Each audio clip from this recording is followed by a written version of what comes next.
to the first review of Flashback February 2019.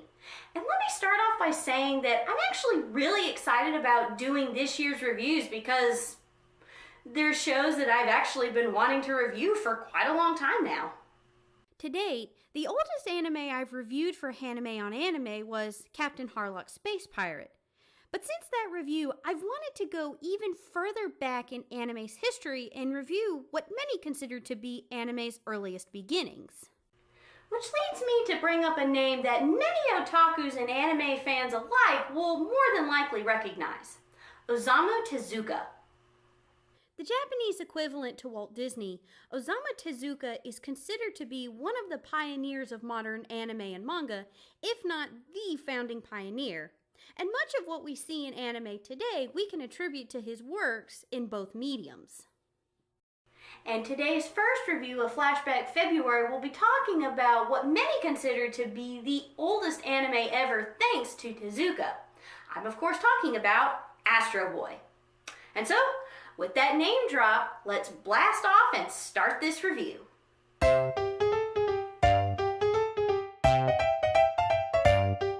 Taking place in the futuristic year 2000, it was the 60s, okay? That was futuristic for them.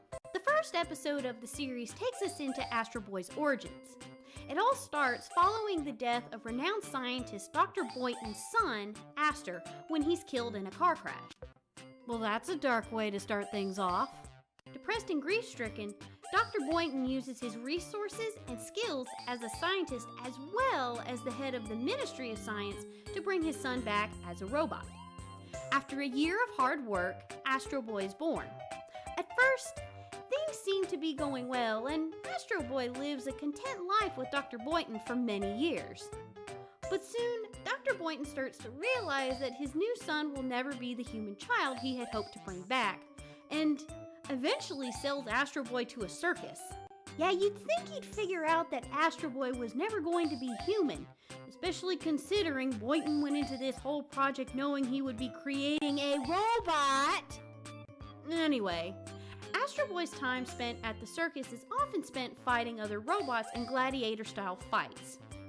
This catches the attention of another scientist and now the new head of Ministry of Science following Dr. Boynton's obvious dismissal, named Dr. Pachydermus Elephant. He tries to convince the circus's ringleader into giving Astro Boy back to the Ministry of Science, but of course, the ringleader refuses.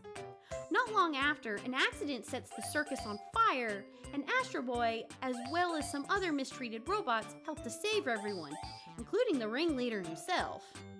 Dr. Elephant approaches the ringleader one last time following this accident, and after seeing the robots are now legally free citizens, Astro Boy is turned over to Dr. Elephant and the Ministry of Science. The series after this point is episodic, with each story being self-contained in one episode. It ran from 1963 to 1966 with close to 200 episodes under its belt. Obviously, I wasn't able to watch the entire series, but with the way it's set up, I'm sure I didn't miss much.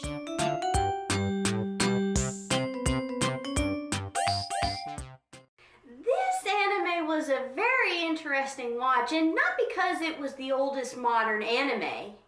I found that a lot of the standards that I normally use in critiquing older anime almost didn't apply with this show.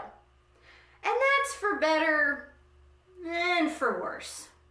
Overall, I give Astro Boy a 75. Now, before I get into the good and bad parts of this beloved anime, I actually want to make a clarification that might actually shock some of you. Believe it or not, Astro Boy is not the oldest anime. No, that distinction actually goes to a 1917 animated short by Shimokawa Oten that lasted only 5 minutes.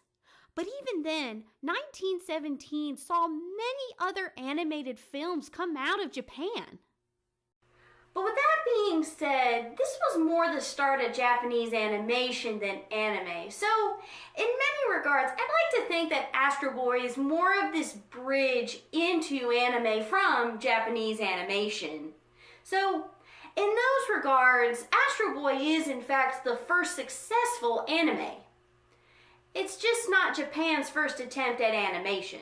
This was genuinely a great first attempt at replicating what Western animation had been doing for many years prior. You can tell from watching the show that Tezuka took a lot from Western animation, particularly Walt Disney, as he's often cited as a source of inspiration. This leads into what I thought was one of the show's biggest intrigues that I surprisingly tend to excuse for older anime: the animation. When I review older shows, that is, shows that came out prior to the mid-1980s, I often tend not to be so critical of the animation because technology was understandably not that advanced, and anime was 40 years behind when it came to its Western counterpart. So oftentimes, I just focus on the story. But for Astro Boy, I found myself more invested in the animation than the plot.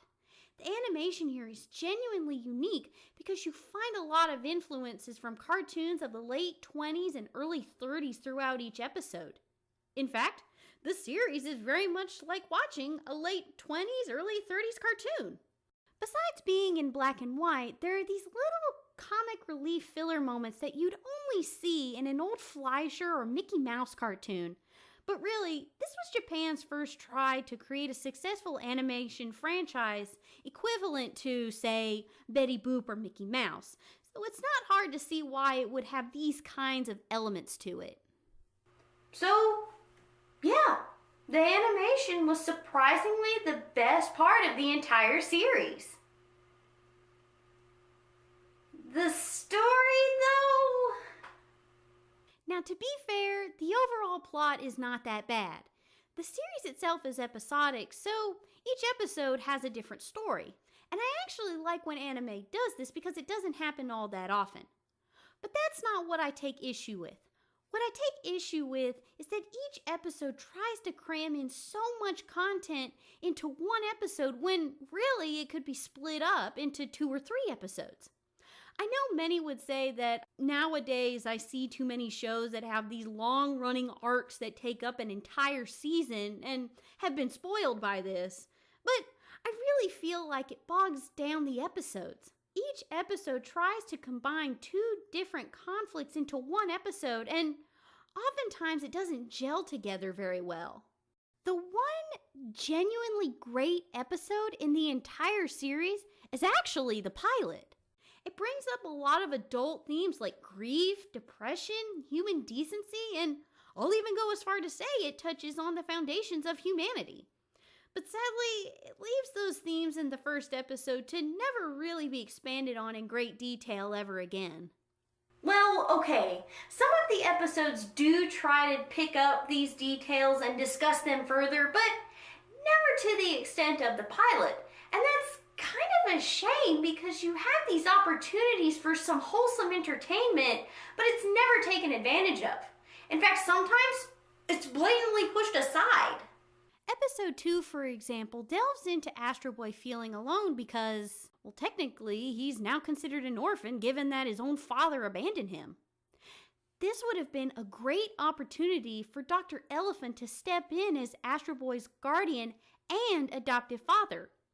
But nope, by the end of the episode, he makes him parents. Well, so much for that idea. The episode also lightly touches on how robots do in fact get mistreated even after being granted independence, but it's not explored as it's only contained in the second episode. Yes, the same one with Astro Boy wanting parents. Oh, and I forgot to mention he's also fighting this giant robot. Still, I feel like I'm just nitpicking here, because at the end of the day, this is just a kid's show. That's not to say that kids' shows can't and haven't been able to bring up some great points of discussion, but that's not how Astro Boy is meant to be. It's meant to be a fun adventure romp about a robot boy who fights monsters, bad guys, and a variety of other evil threats. You could almost equate it to something fun and entertaining you'd watch after coming home from school. It's not meant to make you think about complex issues. It's meant to be something to take your mind off of a stressful day. If it were to try and make a point and discuss adult themes and concepts, it wouldn't have had the same feel. There's certainly nothing wrong with how it presented itself. I just wish it presented itself a little better. So in closing, Astro Boy to me was like looking into a time capsule. A time capsule of anime in its infancy and a great moment in Japanese animation history. Sure, there are some problems here and there, but I feel like at the end of the day, you can excuse them.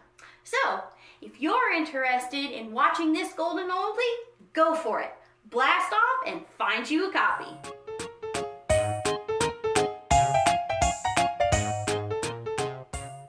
And so that wraps up today's review. As always, thank you so much for watching, and if you haven't checked my blog already, you can read my latest article on Character of the Month. And I'm still trying to get over that because, well, go look at the blog. Go look at the blog. You'll see what I mean. But anyways, stick around for February 17th when I do my review on Kimba the White Lion. What the heck was that? Well, till